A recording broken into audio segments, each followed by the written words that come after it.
I, 31F, have been helping watch my nephew since he was born. His mother Amelia, 32F, and I have been best friends for over 10 years.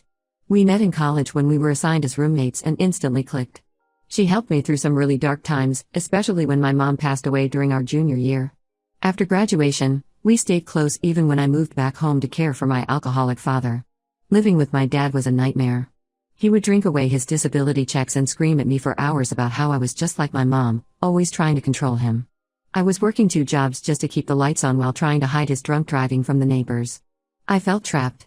When Amelia found out she was pregnant, she and her husband Frank, 35M, immediately offered me a way out. They had a spare room in their house and needed someone trustworthy to help with childcare once the baby arrived. It seemed perfect. I'd get away from my dad, and they'd get reliable help. Frank even helped me move my stuff out while my dad was passed out. In the beginning, it was great. Tommy was an easy baby, and I loved being part of their family. But things got complicated when he was diagnosed with autism at age 2. He needs strict routines, gets overwhelmed easily, and has frequent meltdowns. I've learned to handle these situations, but it's emotionally draining.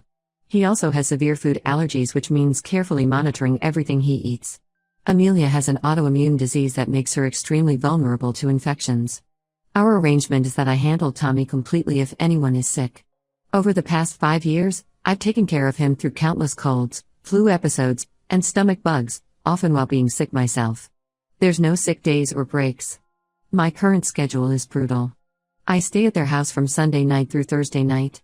I wake up at 6 a.m. to get Tommy ready, do his homeschooling from 9 to 2, which requires constant attention as he gets distracted easily, handle his therapy exercises, prepare his special meals, and manage his evening routine until bedtime at 8 p.m.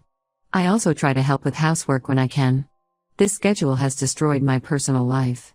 Last year, I was dating this amazing woman named Rachel. She was understanding at first but eventually got tired of me canceling plans because Tommy was having a bad day or Amelia needed me to stay late. My attempt at dating before that ended similarly. I've missed friends' weddings, family events, and countless social opportunities because of my commitments to Tommy. A year ago, Amelia and Frank moved to a bigger rental house, but I stayed living with my roommate Jake, 40M, who owns the house. During a period when I wasn't watching Tommy as much due to their vacation, Jake made comments about me not contributing enough since my childcare arrangement was tied to my rent-free status. He later said he didn't mean anything by it, but those words stuck with me. I've been terrified of losing my housing ever since. This past year hit me especially hard. Beyond my failed relationships, I had a huge falling out with my sister over money I lent her for her business. My dad passed away, although that was almost a relief, and the increasing demands of Tommy's care became overwhelming. I love that kid like my own nephew, but I'm burning out. Last week was my breaking point. Tommy and I both caught a nasty cold. After 3 nights of barely sleeping while caring for him, handling his 2 a.m. meltdowns, cleaning up when he got sick, all while feeling awful myself, I just snapped. When Amelia came home from work, I blurted out that I couldn't do this anymore. She completely lost it. She said I was betraying her trust and abandoning Tommy when he needs stability the most. She reminded me how they rescued me from my dad and gave me a home. Frank joined in, saying they would have never bought their new house or taken certain jobs if they knew I would quit. Apparently, they're planning to buy a place soon and my timing is terrible. I feel awful about the timing, but I don't think it's entirely my fault. Over these 5 years, they never bothered to look for backup childcare options or develop any contingency plans. Everything fell on me. I've given up my entire life to help raise their son. I told them I'd stay until end of May or mid-June so Tommy can finish the school year, but Amelia's barely speaking to me now. Frank keeps making snide comments about loyalty and family obligations. Ida for quitting? I love Tommy, but I need my life back. I'm turning 32 soon and I've put everything on hold, relationships, career growth, even starting my own family, to help raise someone else's child. I feel selfish for wanting out, but I'm completely drained. Edit. Some people are asking about payment. Yes, I do get paid hourly for the childcare in addition to my rent-free housing. The pay is decent but below market rate for someone with my experience, especially considering the special needs aspect. This was fine when it started, but with current living costs, it's not sustainable. Update 1: Things have gotten significantly worse since my last post.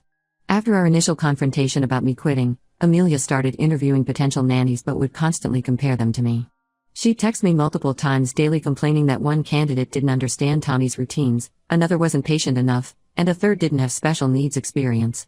She kept emphasizing how much Tommy was struggling with the idea of me leaving, which only added to my guilt. The tension in the house became unbearable. Frank started working late almost every night, claiming he had important projects to finish before their house purchase. Amelia was stressed about managing Tommy's routines alone in the evenings. I tried maintaining our usual schedule, but things felt strained and awkward. Last Wednesday changed everything. I was helping Tommy with his math exercises in the living room when I heard Frank's voice from the backyard. He was speaking in hushed tones, which was unusual since his work calls were typically loud and professional. I clearly heard him say, "I miss you too and we'll figure something out soon, baby." At first, I tried convincing myself it was a call with his sister or mother, but something felt off. The next morning, while helping Tommy get ready for breakfast, I noticed Frank's iPad on the kitchen counter lighting up with notifications. I usually ignore his devices, but a message preview caught my eye. It was from someone named Sarah. Work and read last night was amazing, followed by heart emojis. My hands shook as I quickly took photos with my phone, feeling like the worst person for invading his privacy but knowing I needed proof. More messages kept coming. "Can't wait for lunch today and still thinking about you." I felt sick to my stomach. Here was Amelia, worried about finding the perfect nanny for Tommy, while her husband was apparently having an affair. I spent the whole day debating what to do. Tommy was extra sensitive that day, probably picking up on my anxiety, and had 3 meltdowns before lunch. By the time Amelia came home from work, I was emotionally exhausted but knew I had to tell her. I asked to speak with her privately after Tommy's bedtime. Though she was still cold towards me about quitting, she agreed. When I showed her the photos and mentioned the phone call, she initially laughed it off, saying I must have misunderstood. But as she read more messages, her hands started shaking. She broke down completely, revealing that Frank had been emotionally distant for months. He'd stopped joining their weekly family movie nights, claiming work stress. He'd been protective of his phone, taking it even to the bathroom.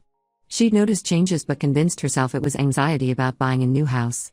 That night, after I took Tommy to my room to shield him from any conflict, Amelia confronted Frank. He tried every excuse in the book, claiming Sarah was just a friend, saying I was making things up because I was angry about their reaction to me quitting, even suggesting Amelia was paranoid due to her illness. But when Amelia mentioned specific details from the messages, he finally cracked. The truth was devastating.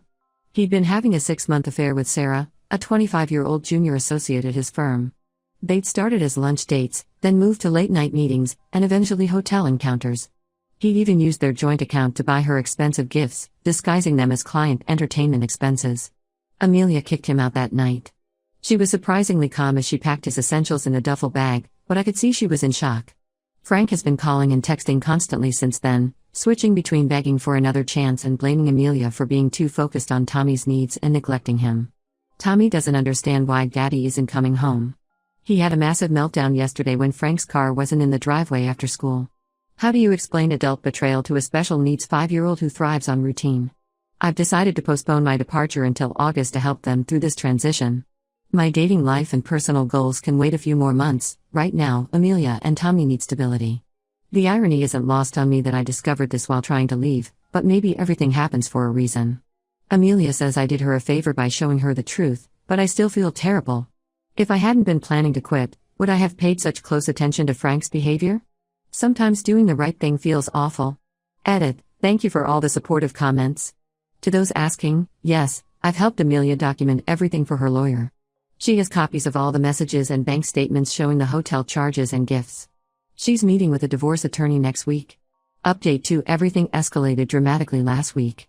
While I was helping Tommy with his after-school snack, someone started banging on the front door. It was Sarah, Frank's affair partner, and she was hysterical. Amelia was still at work, and I almost didn't open the door, but Sarah kept yelling that she needed to tell us something important. When I finally let her in, keeping Tommy occupied in his room with his iPad, she broke down completely.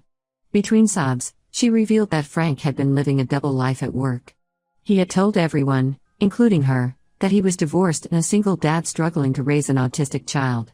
He even showed her fake divorce papers and custody agreements. Sarah only discovered the truth by accident. She overheard 2 longtime employees discussing Frank's upcoming house purchase with his wife. When she confronted him, he spun an elaborate story about how he was unhappy in his marriage and planning to leave Amelia soon.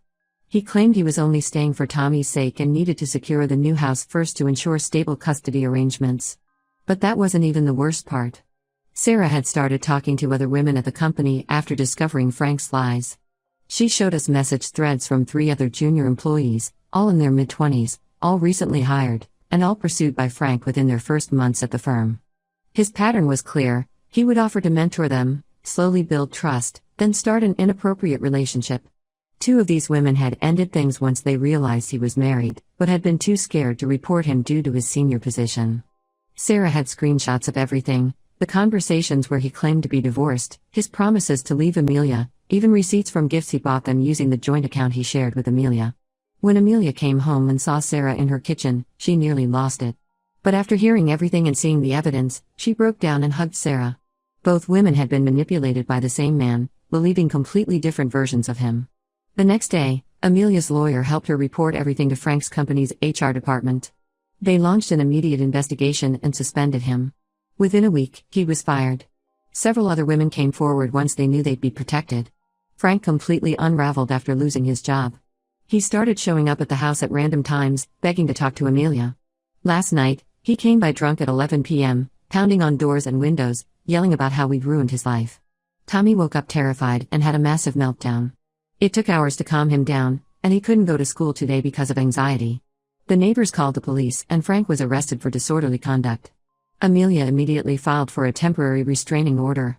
I helped her install security cameras and change all the locks. We also created a safety plan with Tommy's therapist to help him process what's happening. Surprisingly, Frank's parents have been incredibly supportive of Amelia. They came over yesterday, mortified by their son's behavior. Apparently, they had no idea about any of this and were horrified to learn how he'd been living. They'd offered to help Amelia financially since Frank lost his job, and they connected her with an amazing nanny through their church, a retired special education teacher who specializes in working with autistic children. Tommy really likes the new nanny, which is a huge relief.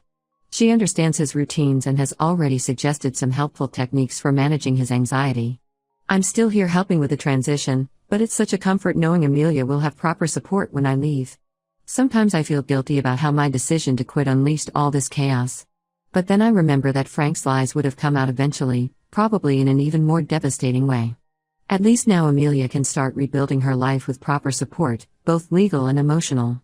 The divorce proceedings are moving quickly given all the evidence. Frank's behavior since losing his job has only strengthened Amelia's case for primary custody. I never expected any of this when I decided to quit, but sometimes you have to break things completely before they can be rebuilt properly. Update 3: The dust has finally settled, and so much has changed in the past few months. Amelia's divorce was finalized last week, much faster than usual due to the overwhelming evidence of Frank's misconduct. She got primary custody of Tommy, with Frank only getting supervised visits every other weekend at his parents' house. The judge was especially concerned about his recent erratic behavior and the multiple HR complaints. Life has taken some interesting turns for everyone involved. Frank moved in with Sarah after losing his job, claiming they were meant to be together. That fantasy lasted exactly 3 weeks until she caught him messaging a waitress from their local bar. She kicked him out, and he's now living in his parents' basement while attending court-mandated counseling as part of the custody agreement. The most positive change has been Tommy's progress. Though he still asks about his dad, especially during his routine times, he's bonded incredibly well with his new nanny. She's helped identify some learning strategies that really work for him, and his meltdowns have decreased significantly. He started a new therapy program that Amelia's insurance finally approved, and the difference is noticeable. I officially stopped working for Amelia last month. The transition was smoother than any of us expected, largely thanks to the new nanny's experience. Amelia and I have actually grown closer now that our relationship isn't complicated by employment. We have regular coffee dates where we can just be friends without discussing schedules or responsibilities. Using my savings from living rent-free, I found a cute apartment closer to downtown. Jake was understanding about me moving out and even helped me find some furniture. I'm dating someone new, an elementary school teacher who completely understands my bond with Tommy and respects that I still want to be part of his life, just not as his primary caregiver. Yesterday brought an unexpected twist when Frank tried reaching out through a fake Instagram account. He sent me a long message about how he misses our family dynamic and asked if I could help him get back in Amelia's good graces. He claimed he'd changed and realized what he'd lost. I took screenshots, blocked him, and sent everything to Amelia's lawyer. Amelia has been thriving since the divorce. She got a promotion at work now that she's not constantly managing Frank's crises. She joined a support group for single parents of special needs children and has made some close friends there. They have regular playdates where the kids can be themselves without judgment. Tommy started kindergarten this fall. His new teacher says he's making remarkable progress, especially in social interactions. The routine changes were challenging at first, but the preparation we all did over the summer really helped. His new nanny even created a picture schedule to help him understand the changes. Looking back, I'm grateful I found the courage to speak up about needing to quit. If I hadn't, Frank's deception might have continued for years, causing even more damage. While the whole situation was messy and painful, it led to better outcomes for everyone who deserved them. Amelia told me yesterday that she's actually happier now. She no longer has to walk on eggshells in her own home or worry about Frank's lies. She can focus on Tommy and her own growth. Sometimes the hardest decisions lead to the best outcomes, even if the path there is messy. I have absolutely no regrets about any of it. Frank's parents still invite me to family gatherings since they consider me Tommy's aunt. They recently mentioned that Frank's been on dating apps claiming he's 28, he's 35, and never married. Some people never change, but that's not our problem anymore.